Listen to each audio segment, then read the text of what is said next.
In the 12 years that the Third Reich's highly militarized society existed, about 20 million German men, women, and children donned some form of uniform. Hitler was adamantly opposed to women serving in the military and even in the heavy machine industries, but after the rapidly escalating manpower shortages mounted due to battlefield attrition, female members of the population, especially those living in cities, would by the end of the war become an established part of the German workforce.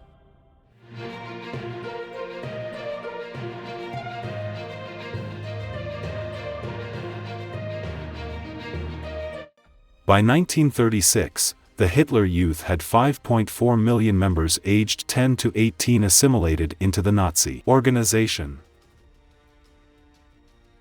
The Nazis placed a high priority on the control and conditioning of Germany's children, so the state would replace the traditional family as the dominant force in the upbringing of the country's youth.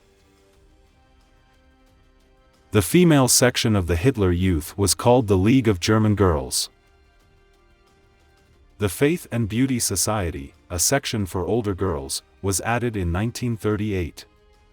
It was voluntary, open to girls between the ages of 17 and 21, and its goal was to prepare them for their roles in German society, including marriage, motherhood, and domestic life. Ideally, girls were to be married and have children once they were of age. Physical training was an important part of their activities for the purpose of promoting good health and potentially improve fertility, which would enable them to have more children to serve their country. Hundreds of thousands of young girls toiled on farms or provided household aid, often 12 hours a day, 6 days a week, as part of the mandatory youth labor service. Later, they found themselves laboring in war industry factories, often under Allied bombing.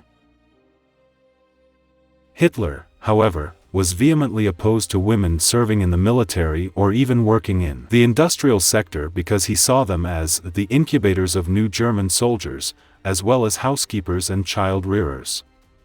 As a result, in Nazi Germany, motherhood was revered and accorded the same status as frontline soldiers. Women were seen as the breeding ground for the replenishment of the fallen warriors of the fatherland. German women were encouraged, even rewarded, for giving birth to large numbers of children to replace the combat losses on the battlefields.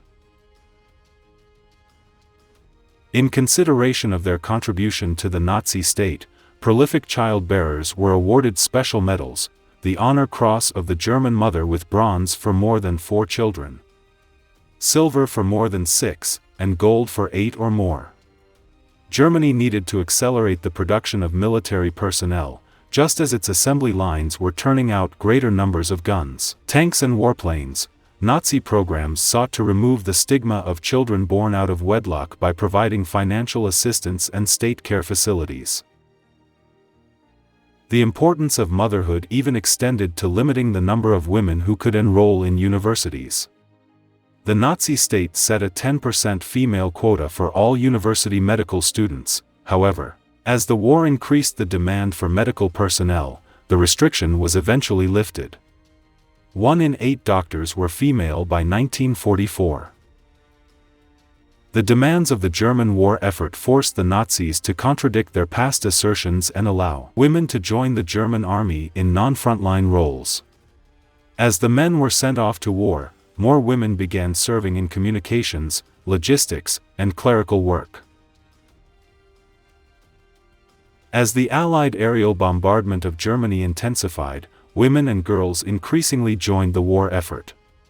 In Nazi Germany and all of German-occupied Europe during World War II, slave and forced labor were used on an unprecedented scale. In the late summer of 1944, German records listed 7.6 million foreign civilian workers and prisoners of war in German territory, most of whom had been brought there by coercion.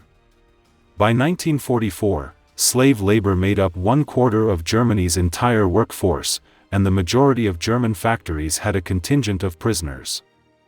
This meant that fewer German women were required to work in the industrial sector than in the majority of the Allied nations. As the Allied aerial bombardment of Germany grew more intense, Women and girls made up a larger percentage of the flak teams, where they participated in operating weapons, guidance systems, and searchlights. By the end of 1944, there were 160,000 women serving in the Luftwaffe Flak Artillery Corps. Hitler approved the drafting of League of German Girls members as well as schoolboys between the ages of 13 and 16 to join flak units in September 1942. The boys and girls, who were referred to as flak helpers, fought valiantly and frequently stayed at their posts until they died.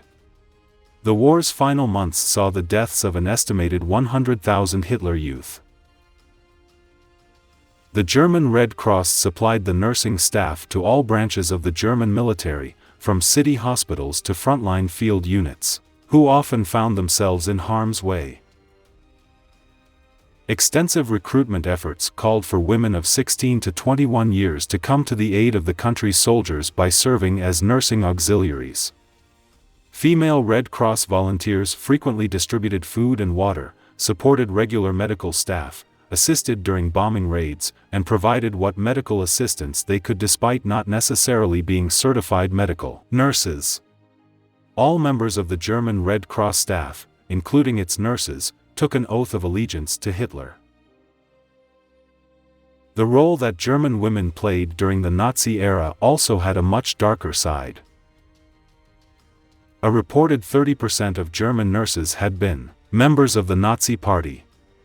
Some of them had received special indoctrination into the so-called Brown Sisters, who participated in sterilization, euthanasia programs, and medical experiments conducted in concentration camps.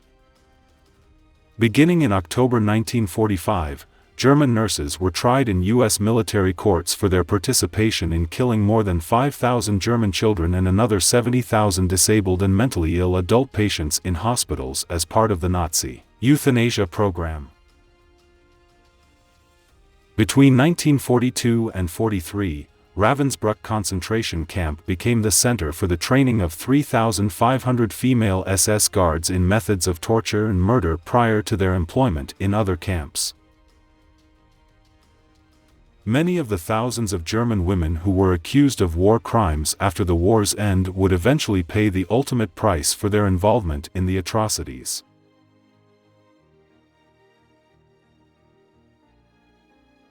If you liked this video, there are many similar high-quality videos on my channel.